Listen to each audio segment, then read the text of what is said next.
Para bruder, suster, bapak, ibu, saudara-saudari, dan anak-anak terkasih, salam damai sejahtera, berkah dalem.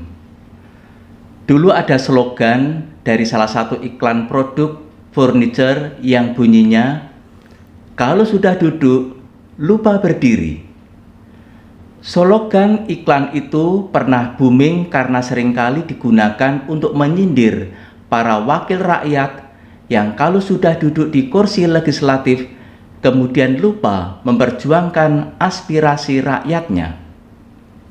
Akan tetapi, sesungguhnya sindiran itu bisa jadi terarah kepada kita yang ketika sudah merasa nyaman lalu tidak berani ambil resiko akan perjuangan hidup yang mesti dilakukan selanjutnya.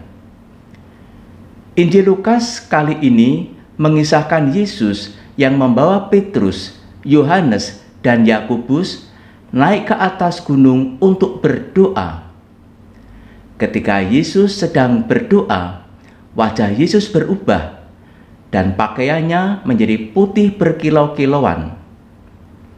Lalu tampaklah Musa dan Elia berbicara dengan Yesus tentang tujuan kepergian Yesus ke Yerusalem.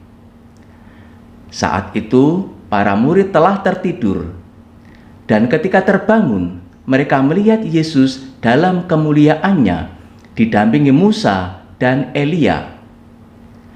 Saat melihat Musa dan Elia hendak meninggalkan Yesus, lalu Petrus berkata kepada Yesus bahwa mereka bahagia berada di tempat itu, dan siap mendirikan satu kemah untuk Yesus, satu untuk Musa, dan satu untuk Elia. Tetapi Petrus tidak tahu apa yang dikatakannya itu. Pertanyaan kita sekarang adalah, mengapa Petrus tidak tahu apa yang dikatakannya? Untuk menjawab hal itu, marilah kita lihat konteks bacaan Injil hari ini. Konteks Injil hari ini disebut dalam ayat 28a, yakni terjadi kira-kira 8 hari setelah segala pengajarannya. Yesus memberikan pengajaran kepada para murid bahwa ia sungguh Mesias yang datang dari Allah dan akan kembali mulia bersama Allah melalui sengsara dan wafat di Yerusalem. Tentang Yesus adalah Mesias yang datang dari Allah dan akan kembali mulia bersama Allah, para murid bisa menerima dan percaya. Namun tentang Mesias yang harus menderita dan wafat di Yerusalem, para murid tidak bisa menerima dan memahaminya. Itulah alasan Yesus mengajak Petrus, Yohanes, dan Yakobus naik ke atas gunung.